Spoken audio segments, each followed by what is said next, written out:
Yeah, it was actually, I had a ton of fun doing this. I've really been in a lot of like player character stuff in armor sets for the last, I don't know, while development. Yeah. And I mean, we've been sneaking creatures in here and there. I just haven't got to do that many. So yeah, I had a really nice time sculpting this. It was fun.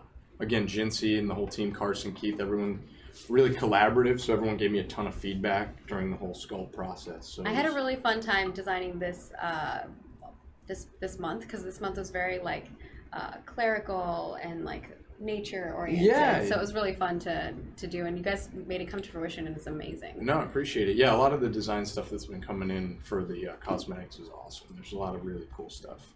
And yeah, we're just kind of hammering it out. I mean, our main focus right now has been I like that he has defined butt cheeks. He does. Yeah, I had to. Those are called bark cheeks? Those are bark cheeks. Yeah. There's been a lot with this guy with moss placement and other things. Yeah, it's in a lot of scrutiny. The concept art had it too, so it's... the concept has it in there, look. Yeah, there's the concept art for it. Yeah, it was really fun though. We have a lot of great artists here, you know, driving style. So it's pretty easy when you get stuff like this to just sculpt. Someone said he missed log day. He did miss log day. Look at him. Look at his little stumps. He even has like the little essence stuff coming out of his Yeah, I still try to follow like kind of human anatomy even when making creatures. So you still try to hit all those muscle groups and parts. But yeah, it was really fun to do. Yeah, I think my team actually approves of something I did for once. It's good. It's good. It's good. I don't know if you want to talk a little bit about this creature at all, Stephen. Yeah, I think it's, you know, one of the things that is really cool about this little guy is, like all of our cosmetic pets that we've had available, you know, he's just going to follow around, you know, your character and kind of hang out with you. And it's going to be interesting to see what type of, you know, ancillary effects like this. He sprout little flowers off of him. Do roots start to grow out of his feet? Yeah, I want little lightning bugs coming out of his head and stuff. Exactly. Like just neat ambient. You know, it's going to be fun to see effects kind of get a hold of this and play around with that. And I think animation has got it, and they're going to start working on it. Yeah, they have it now. And speaking of modularity, just I think we've been talking about a lot on all the teams is, basically this was constructed as like a torso, and all those parts, the head, arms, and legs could all be swapped. So we're really trying to think about variation going forward, especially, you know, we're making MMOs. I mean, exactly. As you know, because you've done a lot of them, right? Yep. You know, having that reusability in a way that, you know, answers the question of a lot of different types of creatures that we want to have, and making sure that this can branch out, no pun intended, to a lot of different uses. Yeah. Well, hopefully you all are enjoying that. We'll probably show off some of the animations in maybe next month's live stream, or so on and so forth, depending on how far along they are. They're starting to rig it right now. So let's move to the War Beast, which this is another Jinsey creation. Yeah, this one's fantastic. Out of her head, right? Yes. Like what? I want to live in her head. Yeah, she makes so many amazing things. It's probably small though. Yeah, it's very tiny. She's small. Yeah, look at it. This is not small. This guy's big. Again, with reusability, we basically have a lot of like rhino type skeletons and things coming up. So this was one where she's sort of been living off of a lot of concepts because we have so many, and then she sort of had an idea about Siege, watching Lord of the Rings and all the stuff we have, and she was like, "Oh, I'd love to make this big beast." And I was like, "Yeah." When she was showing it to me, I was like, "Oh, I know." You literally called out what it was, which is great because that's what she was going for. I know. It's really nice to see her sort There of. has been a lot of discussion about how big this is, because she was envisioning it like bigger than an or like she wants to keep size. scaling it up. Yeah, she wants a person the size of the toenail. No. Well, I didn't say no per se. I just said that it could only be the scale she wanted it to be in a specific setting. Yes. Yeah. Which is okay. Pulling siege weapons. But obviously, you know, part of what character goes through is you know, creating these kind of master segments of parameters in which these different mounts and or creatures can exist in that make sense from an environment standpoint, like going through doors or from you know. Can you imagine that thing going through doors? No. This would take your city out. Kool-Aid Man through the door. Oh yeah. This is the Node Destroyer. Yeah, it's Mr. Kool-Aid. Yeah. So right now, if you go on the screen, you can see kind of just going through her speed sculpt of everything. But yeah, just gave her a little direction on basically keep a rhino proportion so we can reuse the skeleton and then have fun with it. And that's exactly what she did. So it was really nice to see her go off concept. I mean, she's a great artist. And she made like the the saddle, or not the saddle, but like the reins that hold it. All the yoke and the barding and everything like that. Yeah, because Chris Myers, the lead animator, he wanted to make sure it had sort of attachment points. So if we do hook it up, because it's going to be used to kind of like pull siege weaponry and stuff. Yeah, it could be. I think our plan is sort of ambient for now, but it could definitely be used in multiple facets. It's very cool. Yeah, it's a really nice piece. Someday we'll get to see it. We'll get her on. I keep asking. You're the one that's going to have to talk her into it. She likes you. I feel like you could get her in here. Or maybe it'll be a video thing that we could always just voluntold her. I don't like to do that. Get on there. And then we have another dragon that we were going to show off. Do. So you guys have seen kind of wormling dragons. This is an elder dragon. That is being worked on, and this is another creation from Keith's head. Yep. Which Keith is, you've seen him on the stream here before. He's very chill, but he's also great. Amazing. Yeah, we're very lucky. All the character artists are very creature oriented, and they love it. I mean, Jincy knows so much about everything. Birds. She's like, well, I have birds. I have this pet. I have this. So she knows so much about everything, and Keith's exactly the same way. Where he loves characters. He loves creatures, and he loves just design. He likes concept to kind of give him, a little direction, but he loves making up stuff. And this thing's great. Now this guy is massive. This is a character would likely come up about maybe a toe size on him because we wanted this to be a massive elder dragon. Fight. Yes, exactly.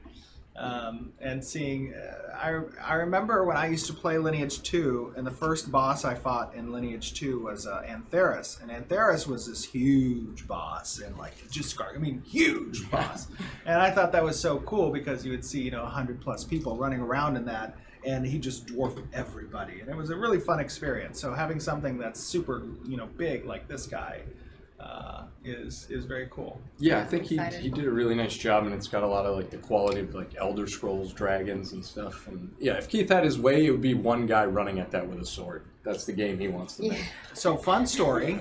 Back in Lineage 2, that fight with Antheris, would take upwards of like 6 hours back in the original C2 days.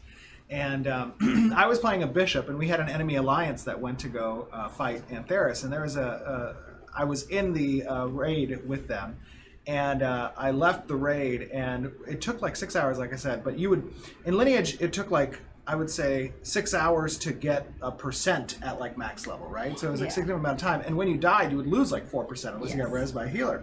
Well, I was playing a bishop, and I was kind of a spy in that. And after about 5 hours of fighting the boss, and it was down to like 3%, I left the raid and cast Restore Life on the boss and brought it back up to like 8. You jerk. Why would you do that? Because they were my enemy alliance. I'm not going to let them get the drops from that. But now I know why you're making your own game.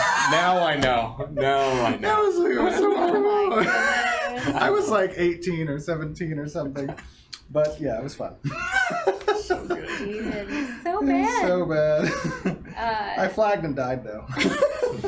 Yeah, lost that experience. They did change the experience later down the line to make it less it was like harsh. 1%. They moved from 4% to 1%. It was really harsh back in the day. Now moving on to the troll creature, which you have seen a lot of progression of him. I can't get over this. You got to see him in the modeling phase, you've seen him in the concept phase, and now you're getting to see kind of like the mesh. Yeah, he's texturing and getting the materials on. Like you can see the light kind of passing through the ears. Like it's called subsurface scattering. It's all just technical stuff. But Carson, this was perfect for him. I mean, he's a funny, silly guy, and I think his Pinterest board was just the most ridiculous thing you've ever seen. When he was looking at his reference, because we kept telling him make him kind of gross and lesions and boils and stuff. He looks like he's seen some shit. He has seen some shit. Yes, he definitely has. He looks like he's seen some shit. But I was just delighted every time. That's because whenever we grab the models from the model thing, like their eyes aren't like moving around, so all of the models always look like. Yes, we have a lot of dead face in the beginning because we have to tier A pose them to start, so animation can rig everything without a bunch of angles. When you're seeing those things, like that's the reason why, but also it's more comedic on this guy than. No, it is because his eyes are huge, and Carson had originally modeled this huge smirk in, and I'm like, no, you have to neutralize it, and then Animal bring it back. So he's so excited to see it walking around. I don't think we threw any animals in, but he's got quite the swagger when he walks. So when I got the concept art for this originally, he didn't have a smile on his face, and I was like, he looks like he's gonna go like murder people Yeah, with yeah, those he looks fireworks. psychotic. Yeah, and so like they added a smile to him. I'm like, okay, maybe now he looks like he's joyously going. Didn't I say to take his smile away? And then we looked at it and he was like really weird. Yeah. He looked scary. Like he looked. We should have a nighttime like- version where he doesn't smile. Oh, we can definitely do. Yeah, we'll get it. We'll get Minnie McPhee up there. Just tell him whatever idols you they're want. supposed to be He gets like joyous. a shiv at night and he No. doesn't smile, but in the day he's like happy. No, he's supposed to. We should just give him the balloon. No, they're supposed to. And we should also have a cosmetic animation where when you're fighting a monster, he just runs up and goes psycho and like starts stabbing it. Oh yeah, I have a lot Right? of thoughts. Come upstairs. Yes. Let's deliver our thoughts to Minnie McPhee. No. Let's go. No. Oh my gosh, he's supposed to be bringing you fireworks and He joy. is. He Oh, yeah. brings me nothing but joy all the time. Yeah. Oh my gosh. Moving on, we have our Tide Snapper. Yes. Which, you've probably seen concept art of, but this thing is so good. I love turtles. Yeah, and this is another one of Carson, and he's sort of rounding out right now. He's working on the saddle and adding hair and stuff. So these shots are sort of in progress, but this was closer to the end of him getting to texturing. Yeah, nice. So this is the first Aquatic. modeled aquatic mount that you guys have seen, Well, Mm-hmm. right? otters. The Otters are not aquatic. Yeah, No, they're land this animals. is not an otter. but Yeah, it's this like one a- is all. This one's Same. only in the water, Only in so the you water. can summon him when you're in the water, and he will go underwater and be above water for you, but not on land. Yeah, we're just starting to Yeah, I really. don't imagine going on land with those flippers. You It's could. gonna- Maybe when you summon him on land, he can't move and he just kind of flaps. No. Yeah, you could have them up. Like our thought is that once you dive into some body of water for those underwater quests, this is what whatever. If you're He's riding a gonna go horse faster, on yeah. land and then you have this Right. one in your inventory, then Yeah. you just swap. Yeah. Oh, I don't know about swap. Oh, is it not? I No, don't you know. have to summon them differently. So, like, you'll have your mounts in your inventory, and then you'll activate the mount to bring it up. And okay. you will only maybe you can bring this up on land, but if he's on land, he just He flaps. just right? No, Yeah. that's so cruel. That's great. Maybe he lays some eggs. On land. On land. I know. Well, we have Right. that animal husbandry, so Yeah. let's do it. Chris's face when he was thinking about that, because we've been talking about like Tolnar and animal Tolnar, husbandry I and like how those systems are going to work and like how those creatures are going to be created, and it's been interesting. My head just caves in on itself. I'm like, no, it'll be fine. We'll get it working. Don't worry. It's getting there.